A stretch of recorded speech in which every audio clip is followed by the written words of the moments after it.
Welcome everyone to joining us for the legislative briefing on California's first in the nation School Meals for All program. My name is Tiffany Germain and I'm a policy advisor for NextGen California. For those of you who don't know us, we are a nonprofit organization fighting for progressive, justice-centered policies and programs that positively impact all Californians, and I specifically focus on fighting food insecurity.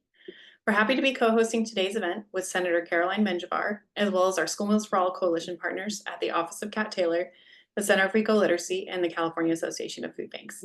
Today, you will learn about the program's many benefits, including reduced student hunger and how it supports school nutrition professionals, local communities, California farmers, and much more.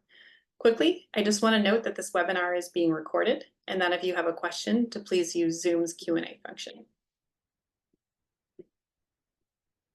And with that, I'm really pleased to introduce Senator Caroline Menjivar. Senator Menjivar was elected in 2022 to represent Burbank and the San Fernando Valley in the 20th Senate District.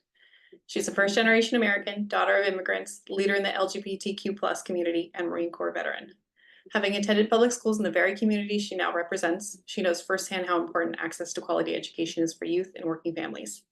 During her time in the Senate, she has been an outspoken anti-hunger advocate, fighting to increase the CalFresh minimum benefit, and crafting solutions to California's overarching issues of systemic poverty and food insecurity. We're grateful for her leadership and happy to have her here with us today. Senator Menjivar, please take it away. Thanks so much, Tiffany. I appreciate the kind introduction. Hi, everyone. All right, this Lunch and Learn is so important because how can we be successful? How can we start the day off or continue our day without energy fueling our bodies? And we get that energy not from caffeine, we get it from healthy meals. And K through 12 in particular, if we don't invest in them from the get-go, then they're going to be angry, hungry adults later down the line, and it's a little harder for us to come back and find them. It's easier in the K through 12. So as you heard, for me, access to healthy, good meals has been a focus of mine since I got here about 2 years ago. You've heard some of the things. I'm so grateful that we've been able to pass a $10 increase just to get access to clean water in the Central Valley, adding extra $10. Apologize for that. Adding extra $10 to CalFresh recipients on their EBT card. You know, starting in October, we're going to be able to increase the CalFresh minimum wage for tens of thousands of seniors across California to bring it up to $50 a month. I get it. It's not enough, but it's a good starting point. A huge supporter and champion for our $60 matching for our fruits and vegetable program. And I know these aren't specific to our children in school meals, but we need to address the holistic family, right? Supporting the parents will then in turn empower them, give them the necessary tools to support the kids in our meals. And I'm so grateful for the leaders before my time that focused on school meals for all. Because here in California, we're not like representatives that you hear like in Florida. Just a couple of weeks ago, if not a month ago, a representative from Florida talking about how he doesn't believe in school meals for kids, that the kids should be working themselves and should be able to afford their own meals, that it's not our responsibility. And it breaks my heart for those kids that live in other states, but not in California. While yes, you can work if you want to at the age of 15, 16, we have the responsibility to provide you those meals. And I know how important they are during COVID, or even just a couple or a month ago during the wildfires in LA. I myself visited these schools that when they were closed, were still giving out food. And it was hundreds of families being fed, hundreds of children coming and getting these meals because of how dependent they are on these meals and how it feeds a family. And I visited 2 specific schools and I saw just a consistent line of families coming to pick up their meals, parents coming because they know that they need these meals. So this is so important. I'm so excited for you to learn more about this program. I'm so excited for you to learn how California continues to be a leader in uplifting our children. There's so much more we need to do. I'm a big fan of the Sunbucks. I believe our second summer implementing this in an instrumental investment coming from the administration, and through Sub 3 will continue to elevate these issues. Count on me as a champion. I hope you have a great lunch and learn. You know where to find me if you want us to champion any other things. But so excited for you to be here, Tiffany. I'm going to send it back to you. Thank you so much, Senator Menjivar, for joining us this afternoon and for kicking us off. We greatly appreciate your time and commitment to fighting hunger and improving student nutrition, as well as highlighting a lot of the issues that we're going to dive into today. Now I'd like to introduce Kim Frenzel, Director of Nutrition Services Division at the California Department of Education, to give us some background information on School Meals for All, as well as updates on the increased level of student participation. Take it away, Kim. Thank you so much, Tiffany. And my goodness, the energy, Senator, thank you so much. And thank you for the call out also for Sunbucks, $120 additional benefits for families that are really food insecure. So I want to start off by just saying now more than ever, I am so thankful to be living in the state of California and to truly be a part of this collective collateral brain trust and commitment for ensuring all students have access to a healthful, nutritious, quality school meal each and every school day. The Department of Education and the state superintendent, Tony Thurmond, are laser focused on ensuring that all truly means all in the state of California, and that we could stay focused so that all of our schools can focus on serving healthy school meals to our children. And you're going to be hearing throughout this presentation about the many benefits to school meals for all. And I just want to kind of set the stage and take us back to the pandemic and talk about how school meals for all really, the need is there, and to talk about the numbers, but to really set the stage going back prior to the pandemic and what that really unveiled. There were some harsh realities that came through the pandemic was about the just the prevalence of childhood nutrition and food insecurity, and that was truly kind of regardless of zip code or address or social economical status. It also, the pandemic revealed the harsh reality of how fragile food systems and safety net infrastructures are, and it really uplifted how essential schools and the school meals are for our communities and for our children. Food insecurity crosses all three economic and income eligibility criteria for the federal meal programs: the free, the reduced price, and the paid. And the California School Meals for All is the foundation, and the success of the program is really built on the federal programs. So why is it so important? 44% of food insecure families in California have incomes that are above the federal poverty level that would qualify their child for a reduced priced meal. And in California, over 60% of our public school children are eligible for free and reduced price meals. And the participation numbers reflect this, and why School Meals for All is so incredibly important. So prior to the pandemic in 2018, our schools were serving about 822 million school meals annually. And in school year 21-22, about 818 million meals. And then in the first year of universal meals, that was in school year 22-23, and coming out of the pandemic, our California schools were serving over 845 million school breakfasts and lunch each and every day. So we saw a significant increase. And then for school year 23-24, over 888 million school meals were served. And our projections as we start to the latter half of the school year, for school year 24-25, we are projecting over 920 school meals being served. The need is there, and we are continuing to pace an increase in the meals that are being served. Continue to grow, and this is especially meaningful as you think about there's actually a decrease in birth rates and in public school enrollment. So it's just showing you across all categories that students are taking the meals, they want the meals, and they are essential to their overall health and well-being.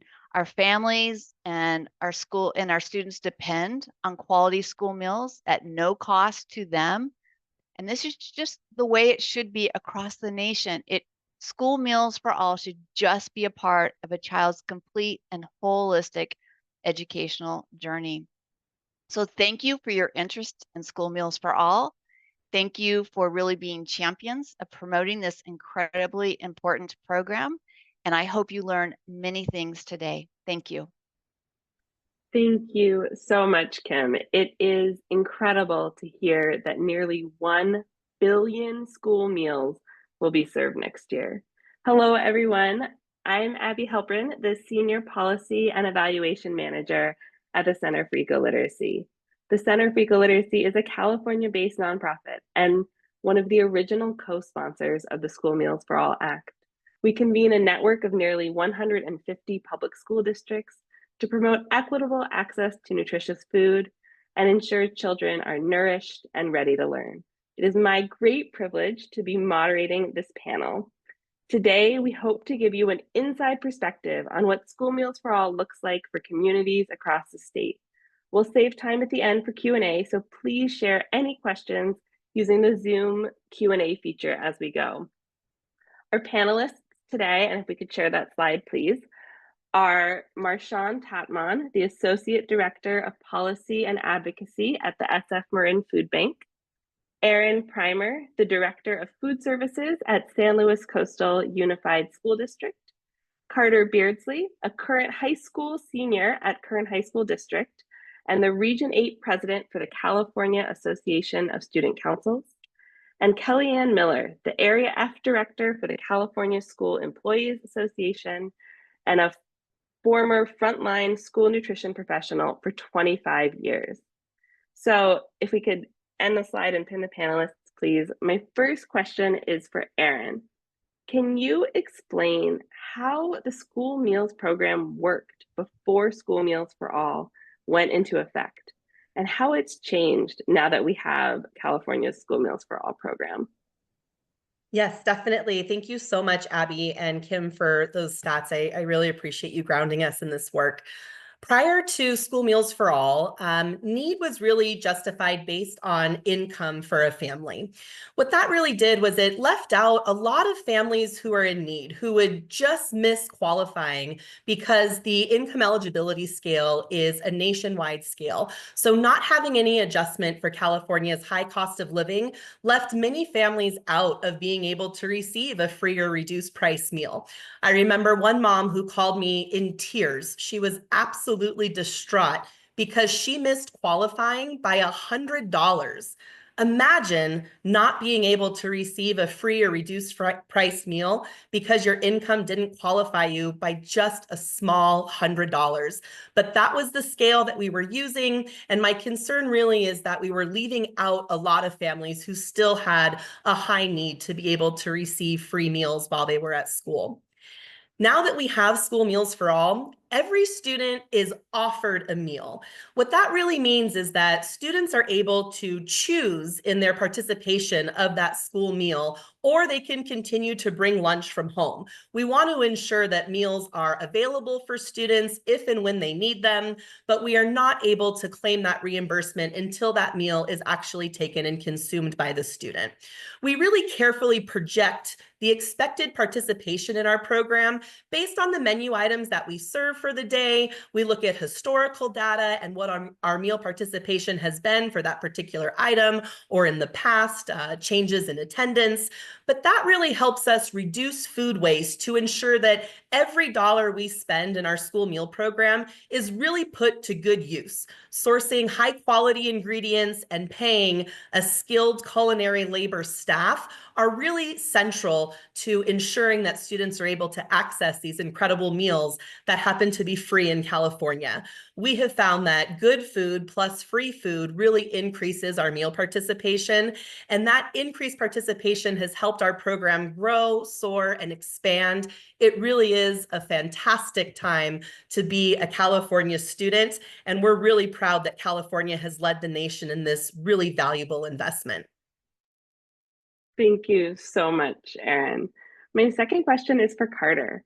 As a student, can you tell us how School Meals for All has helped address hunger in your school community? What changes have you noticed since the program has been in place? For sure. So first and foremost, people are beginning to eat more. I represent the counties of Kern, Kings, and Tulare for the California Association of Student Councils. And when you hear those counties, the first thing you think of is agriculture. We are the breadbasket of California with over 2.3 million acres of farmland in my county of Kern alone. And despite this, and despite the fact that a quarter of our workforce actually works in agriculture, many of my friends whose families helped provide that food that's getting sat on our table, they couldn't afford it themselves.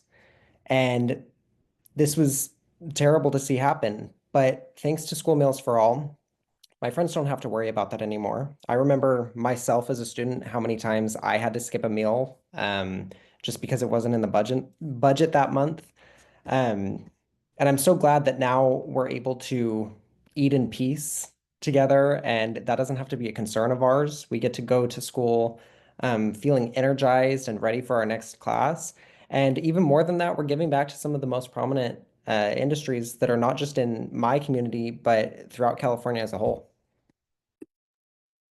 Thank you, Carter. Of course, school meals would not happen without the people who make them. Kellyanna, can you tell us more about what this program has meant for the people doing the hard work of feeding our kids? Absolutely. Thank you. Good afternoon, everyone. I'm very pleased to have the opportunity to share my experiences as a school food professional and why School Meals for All is so very important to California's most precious asset, our children. I'm going to share with you the reality of what it was like before this vital program was enacted. So little Johnny is excited because it's lunchtime and he is very hungry. He makes his way to my line with his tray. He has a yummy crisp apple, some crunchy fresh carrots, a cold refreshing carton of milk, and his favorite lunch item, a corn dog. He enters his number and I say to Johnny, "Johnny, that'll be $2.25, please." Johnny goes through his pockets and he looks up sadly and says, "Mrs. Miller, I don't have any money today." At this point, I have choice. I know the regulations that I must follow. Giving food to a child who doesn't qualify for a free meal is considered a theft of federal funds. I can risk being disciplined or even lose my job if I let Johnny take his meal. My other choice is to take away that meal, which no one can eat now, and embarrass little Johnny in front of his friends. I want you to imagine being Johnny, how you would feel: embarrassed, ashamed, and never wanting to walk into that cafeteria again. Now, imagine that you are that school food professional. You've devoted your career to feeding children, giving them the ability to learn and to thrive. Your heart is breaking as you watch little Johnny walk away, hungry and dejected. No child or school food service professional should ever have to make that choice. And thanks to School Meals for All, they don't have to. Every child deserves respect. Every child deserves dignity, and every child deserves to have the opportunity to reach their potential and beyond. School Meals for All provides this opportunity through a delicious, nutritious meal served daily to California's most precious asset, our children. Thank you. Thank you, Kellyanna. I am so glad you no longer have to make that hard choice. My next question is for Marshawn. Can you describe what School Meals for All means in your broader community? Absolutely, and thank you, Abby. Hello to all the panelists. It's critical. I believe for the success of a student to have a fully nourished body and belly so you can learn and focus. There's nothing worse or even painful than a rumbling stomach. I spoke with the head of San Francisco Unified School District Nutrition Service, and they said the success is evident. San Francisco serves over 37,000 meals daily across 136 schools. This issue is near and dear to my heart, and as Carter mentioned, I too have lived experience. So I know by unfortunately living through this nightmare. I remember those days vividly, and Kellyanna, some days I was little Johnny. I was fortunate to have two working parents because my parents made just above the threshold, I didn't qualify for free lunch. I had a reduced price lunch. I remember taking change because that's all my parents had because bills came first. And some days I didn't have that, so I would miss lunch. I would say my family struggled during school lunch, but it was my brother and I, not my parents, who experienced missing school meals. And we're a part of the 44% of food insecure families who made above the threshold to qualify for free lunch because my parents didn't have to go through this every day. We went through this every day, so we suffered daily when we didn't have the money. And I know they miss meals too. We fell through the cracks, just like immigrant families are falling through the cracks, left out because of concerns about filling out meal applications. It's even worse in the summer months. I know firsthand what impact this has on families and kids. And we've seen time after time with our food banks and others, that's when school are out, there's a spike and people turn into food pantries to fill the gaps because many families need to replace the meal that was previously free or reduced during school time. That's why some bucks is so critical. I heard somebody mention that earlier. Meals are a key part of the solution to addressing childhood hunger. This program is not only critical to the San Francisco Unified School District and the majority of school districts through California, but to the growth, health, and well-being of the student. Thank you. Thank you so much, Marshawn. And I think what you and Carter have just spoken to so eloquently is this common misconception. People think School Meals for All is a program for rich kids. It's for people who could afford to pay for it. But it is anything but that.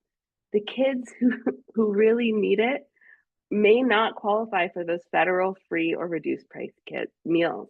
Instead, many students are left out of the federal meal benefits. And that is why we are so grateful for School Meals for All. I also want to hit on this point that students who may have previously qualified for benefits may have felt too embarrassed to participate under the previous program. So I'd love to hear from Carter. Now that School Meals for All is free for all students, how has this changed the culture in the cafeteria?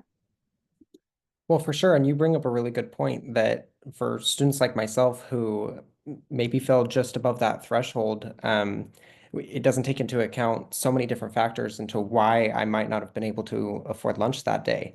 What we know is that since the beginning of history, the best way to connect with folks has been at the dinner table. There is nothing quite like breaking bread with one another. And thanks to School Meals for All, I actually get to do this at school. I'm spending 8 hours a day there, and my closest confidants and my friends and my classmates, we now get to, with peace of mind, go to the lunch table, enjoy a good meal, and talk about our day, talk about that upcoming test that we might have going on. Whereas in the past, there was a lot of stigma about cafeteria lunch. Because so many people could not afford it, it became something that you almost would feel ashamed to get, a school lunch. More than that, if say you did qualify for free and reduced lunch, like which Mrs. Frenzel mentioned before, over 60% of California students do. The process for attaining one is one that I feel a lot of people would avoid altogether. Every year, my school sends out an income form for Title I qualification to all of our students, and scarcely do I hear about my friends actually returning those. This should not deter. Filling out information regarding your finances should not prevent anyone from being able to get a meal, and thankfully, because of School Meals for All, it does not. Simply put, some things just must be universal, and meals for our students has to be one of them. Thank you, Carter, for those powerful words. Aaron, I'm curious to hear from you what some of the larger benefits of School Meals for All are. Can you take us through how this program is supporting farmers, for instance, and your broader community? Yes, oftentimes the cafeteria really is the largest restaurant in town, but nobody really knows it. At San Luis Coastal, we serve almost 1.3 million meals annually.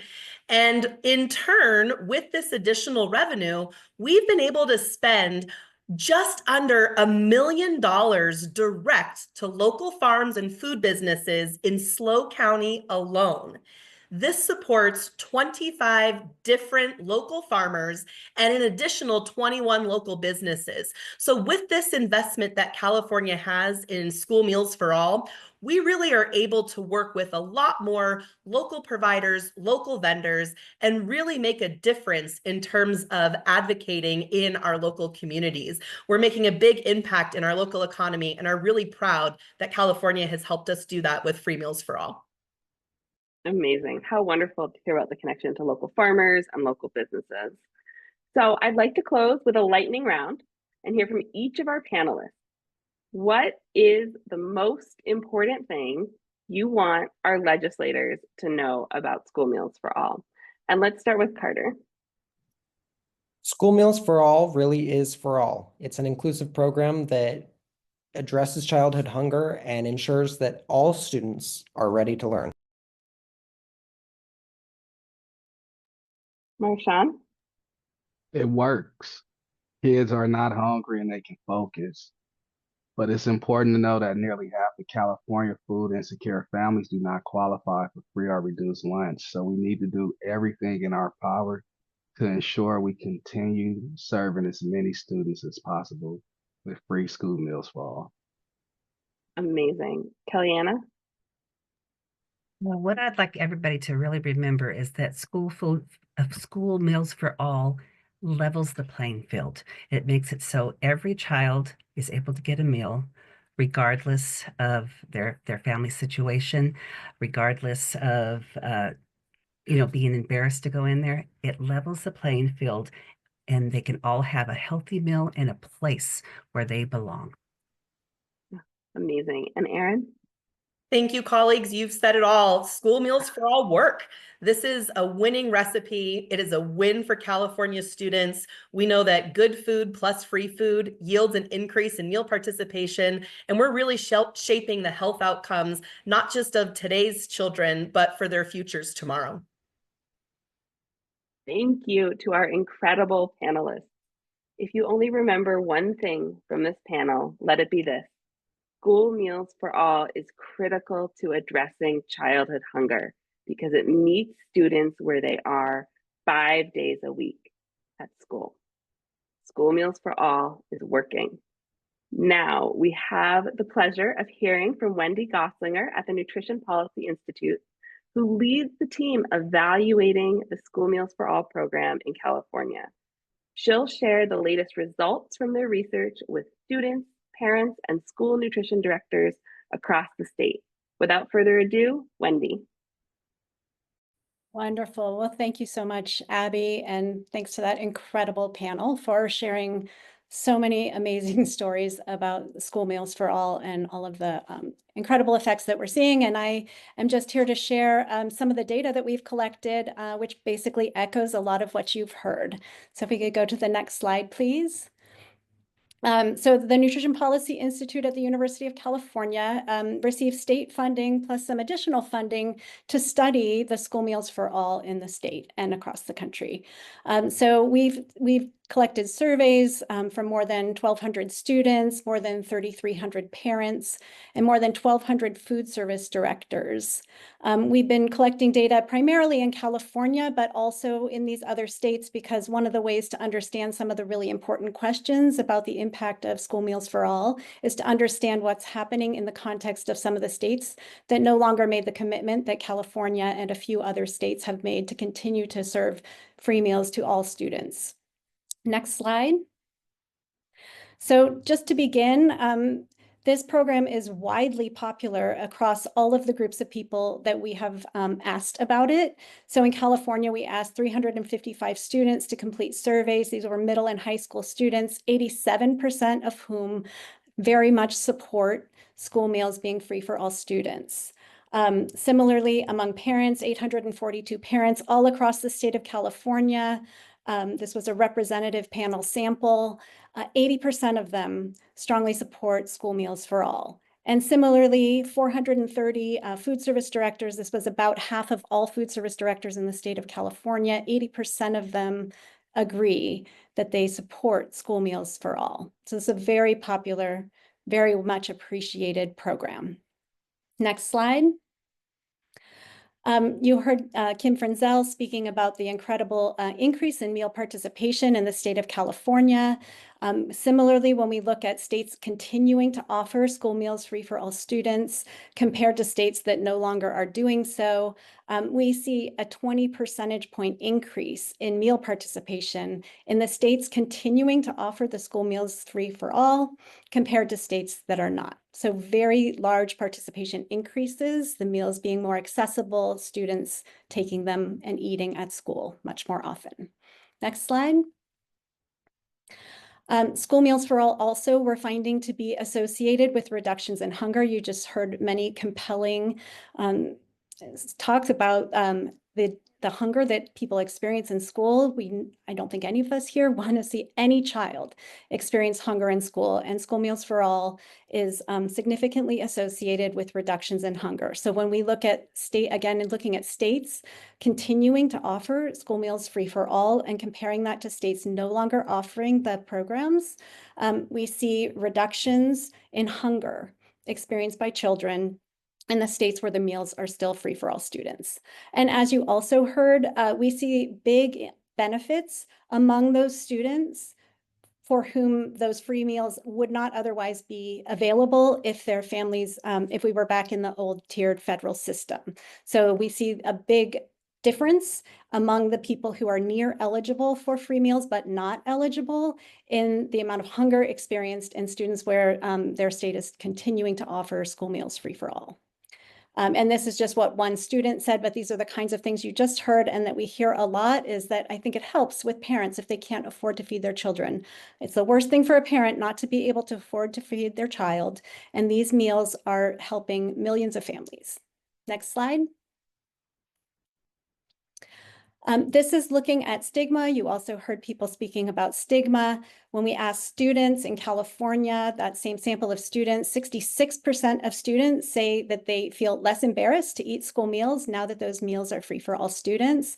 And similarly, 65% of parents in California say that when the meals are free for all, school meals for all, has reduced the embarrassment that their children feel to eat in the school cafeteria. Next slide. We also sampled educators throughout the state of California. So we surveyed 250 teachers in California and asked them about what they're noticing as a result of school meals for all. And we hear 84% say that students are doing better academically. 80% of them say that school meals for all improves attentiveness in the classroom. And 69% of them say that school meals for all improves student behavior. Next slide. In one of the words of one of the teachers that we spoke with, they said, the biggest impact for me is how their behavior and their ability to learn in the classroom has been affected pretty greatly by having just nutrition available to them readily. So as we know, hungry students can't learn. Teachers are noticing that when their students are fed, when the meals are easily available to all students for breakfast and lunch, that they really notice an impact on how it feels in their classrooms. Next slide. One of the things that happens when those meals are not free for all students, and we have that tiered system that you heard about, and students like Johnny going to the line and whether they get a meal or don't get a meal if they pay. So the systems wind up creating debt for some students if they get a meal that they haven't been able to pay for. And this has been a significant problem for schools. So school meals for all, 66% of food service directors report that it has a reduction in meal debt. There's no longer school meal debt. And this has so many different impacts. As one of the food service directors said to us, it's a huge relief. It's huge, not having to make the phone calls, not having to be collections.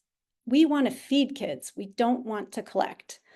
Not having that has been less stressful by 100%, as far as not just me, all the way down to the lady that sees the kid in front of them.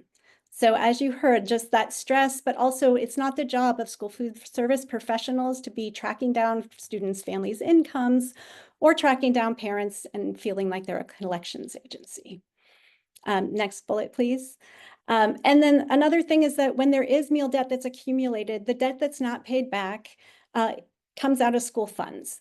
So by having the school meals free for all students, this also frees up money in the school system for the educational pursuits that we want schools to be making. Next slide.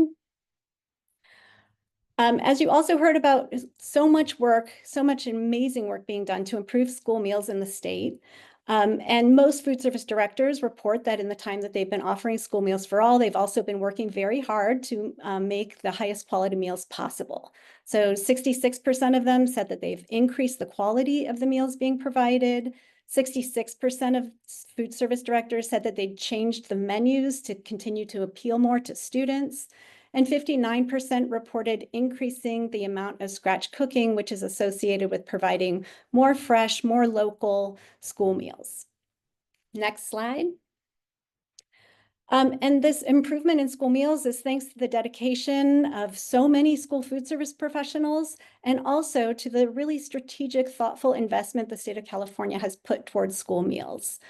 In the surveys that we did with food service directors, we found that districts that had received and spent grant funds that they had been awarded for new kitchen infrastructure and training, they reported sourcing more locally grown produce, cooking more freshly prepared meals on site, beginning to improve, unfortunately, meager food service staff salaries and benefits, and also improving cafeterias and shortening lunch lines. Again, all of these things to make the meal programs the most successful as possible to feed our children.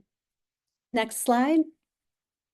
So in conclusion, what the data tells us is that California's School Meals for All has increased meal participation.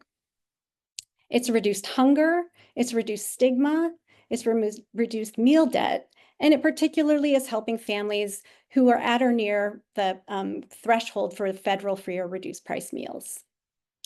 And finally, school meal quality also has been improving. It's been increasing its support for local agriculture and beginning to improve food service labor conditions.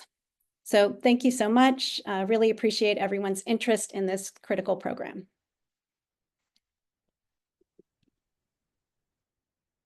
Thank you so much, Wendy.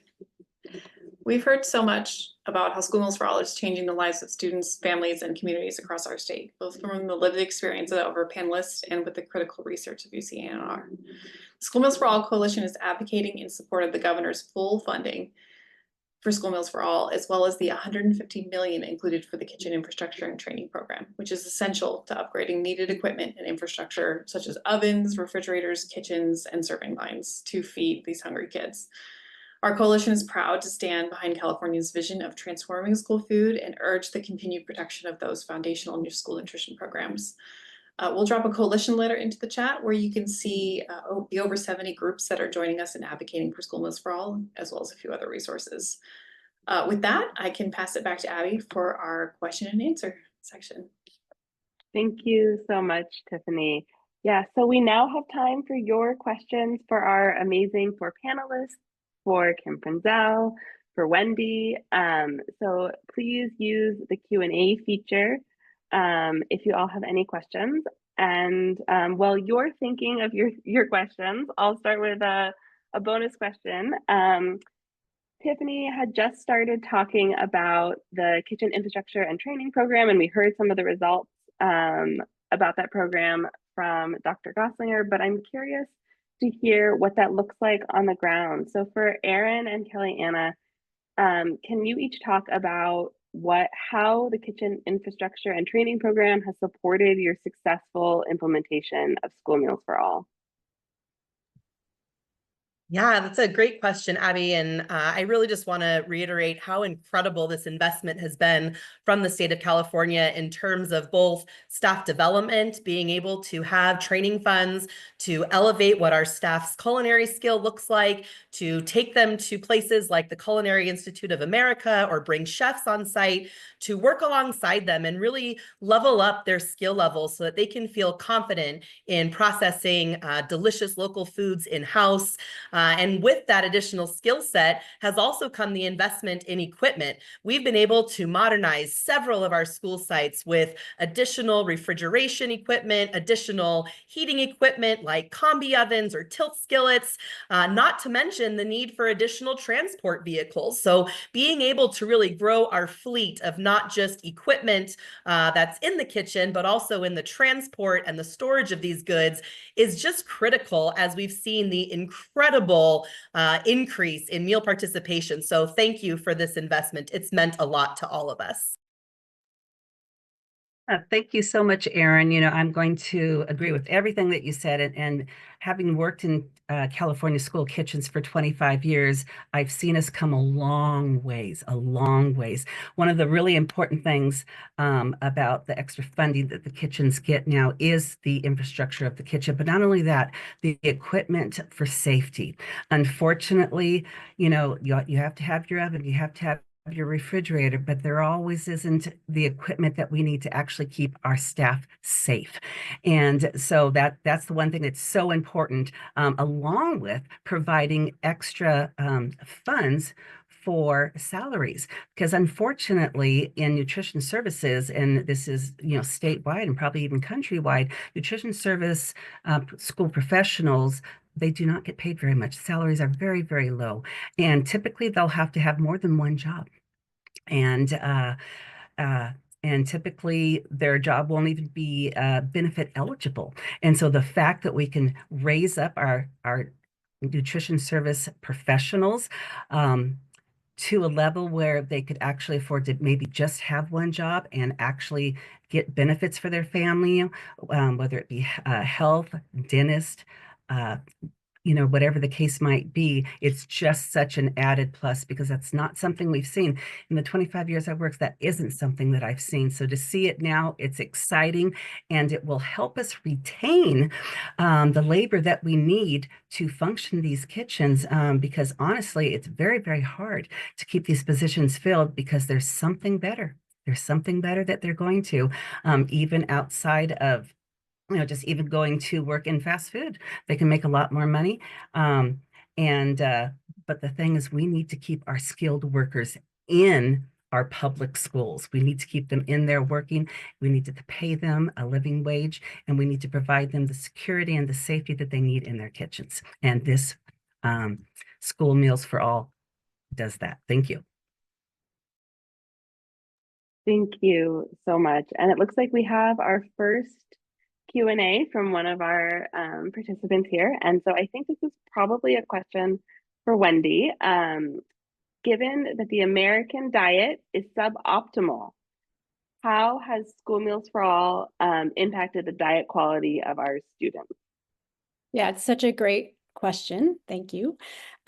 And for those of you who might not be as familiar with school meals as those folks on the panel, you may be surprised to find that school meals are actually nationally the healthiest source of food for our nation's children. So beyond what's fed to students at home, and this is national dietary data that shows this, and we find this repeatedly. We similarly find that whenever we look at school meals and compare them to the nutritional quality of what students are bringing from home, school meals always score better. So when you're hearing about participation increases, you can be sure that those participation increases are associated with improved dietary status, not just elimination of hunger, but also improved nutrition for children. And as you've heard, and as California is investing, there's always room to do more. And I think there are lots and lots of efforts to be sure that the meals meet everybody's definition of what healthy looks like. But for sure, we are seeing improvements in nutrition if we're seeing increases in meal participation. Amazing. Thanks, Wendy. And I wonder, Erin, if you want to bring that to life at all by describing a typical school lunch on your menu today. Yeah, that sounds delicious. I'm hungry already. Today we have some incredible raw, local, grass-fed beef patties that we procured from Molnar Cattle. This is actually a vendor who's an alumni of one of the schools in our district. This beef is not only California grown, but grown about 5 miles away from one of our comprehensive high schools. And this is just a small example of the kind of relationships that we can set up with different vendors, whether they're growing the lettuce and tomato and onion that are going on this burger, whether they're creating the hot sauce that's going to go on our hot wings tomorrow, or whether they're a baker that's going to create a delicious, compliant, whole grain, freshly baked bun. This is what the power of school meals can be, something that is not just nutritious, but utterly delicious. I think that's what makes kids want to keep coming back for more. Amazing. Thanks, Erin. I'm glad we've hopefully all had lunch at this point, because if not, that would certainly make us hungry. Please keep your questions coming in the Q&A, but in the meantime, I will ask another one of my own. You know, we hear a lot about paperwork and started to hear about that from our panelists, but I'd love to hear a little bit more from Kellyanna about what the paperwork was like before School Meals for All and how that's changed the lunch line and the student experience. Thank you so much. Technical difficulties there. Yes, so yes, the paperwork can be very cumbersome, especially meal applications. That's something where there isn't a lot of time to get that done, but in the past, we would have to get those filled out or those children would not qualify. So that was cumbersome. What was also very cumbersome is when the children would come up to the registers and some would have to pay nothing. Some would have to pay 40 cents. Some would have to pay full price. And so while you're figuring that out, they're trying to clamor for this money and your line is growing, growing, and growing. So this isn't just a paperwork problem. It's also a problem with being able to feed that many kids. I worked, my last school that I worked at was a high school, and I fed between 1,400 to 1,500 high schoolers breakfast and lunch. And in order to feed that many children, we had to have several places. So we had 4 different kiosks, enclosed kiosks out on the campus. And then we also had our cafeteria that had 6 different lines as well, because you need to get them through quickly. They have a half an hour. That's it. They need to be able to enjoy their lunch and not just shove it down. And so with School Meals for All, it provided us the opportunity to be able to not have to collect that money. And even during COVID, we did a little clicking system. So they would just come through and we'd click it. It was so fast and easy. Children could get their free, delicious, nutritious meal and have enough time to eat it. And that just makes it all worthwhile. Oh, you've just raised such an important issue for us, and that's time to eat. So School Meals for All is working. It is doing so many great things. And with this increased participation in school meals, it's up 8%, nearly 8% statewide since the program began. We're also seeing it exacerbating this existing issue of short lunch lines, long lunch lines, short lunch periods, and not enough time for our students to finish a meal or maybe even get a meal at all. So I think I'd love to hear from some more of our panelists on this. Wendy, I know you've done a lot of research on time to eat, and maybe just share a little bit about what you're learning. Carter, I'd be curious to hear if you have anything to add from the student perspective on what time to eat looks like. So maybe we can just hear from a few of our panelists on this issue. Carter, why don't you start? I'll follow. Sure. So every day after my 4th period ends, I'm always running to the lunch line because I like our chicken sandwiches. Sometimes they have really good orange chicken like they did yesterday. And I can definitely say that, it feels like it really depends on where you're at on campus, whether or not you have super ample time to really eat your lunch because everyone's dying to go get their meal. Sometimes I'll go get my lunch and the lines will be stacked all the way to the half of the campus. And then it could be hard to get back and eat in time because we only have a 45-minute window. Thankfully, my class is pretty close to our kiosk on campus, so I usually get my meal pretty quick. And then I get to sit and enjoy my meal anywhere I like on my campus, and it's pretty great. Thanks, Carter. And some of what we see in the research literature is that with inadequate time to eat, students do things like not participate, not eat the full meals. The fresh fruits and vegetables locally grown in some of our school kitchens are some of the first things to go, because when you're pressed for time and you really need to eat, you're going to grab the most energy dense thing that you can eat and shove into your mouth to not be really hungry. And so more time to eat means more eating of the fresh and healthy foods that our schools are serving. And this does vary. There are some schools where there is adequate time to eat. We see it being about half an hour, as Carter's saying, even with half an hour, depending on the school size and lots of other factors, that may not be enough time. But we have so many schools who have far less time to eat their meals. And in those cases, it really is inadequate and it does negatively impact the program. So something that the state could be thinking about doing is to really think about whether there's a minimum amount of time, we think there is, that students need a lunch period to be in order to be able to eat the healthy, nutritious foods they're served. Thanks so much, Wendy and Carter. And we're seeing that in our own surveys with school districts as well.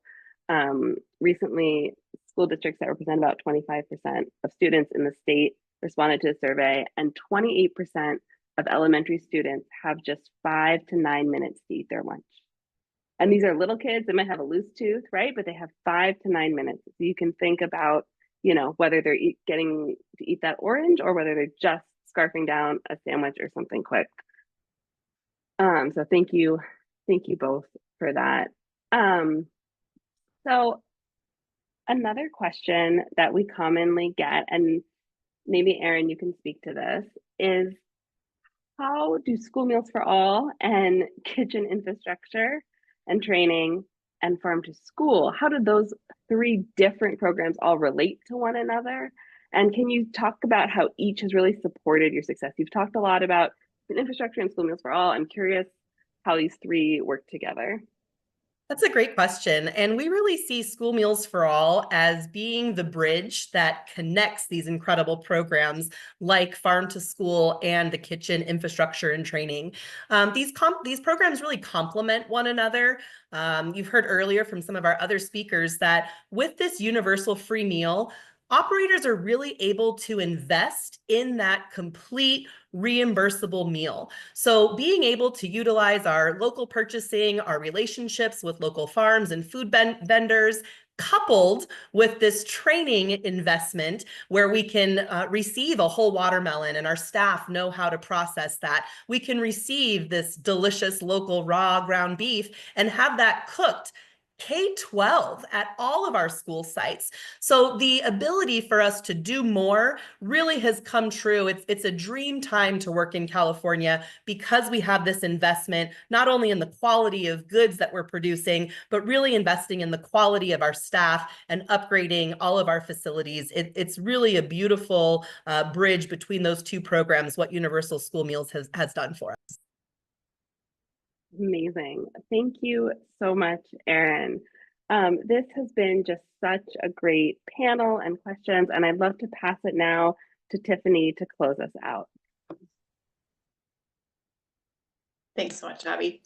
First, a huge thank you to our panelists for sharing your on-the-ground perspectives, and to Senator Menjivar for co-hosting today's briefing and her leadership as an anti-hunger advocate.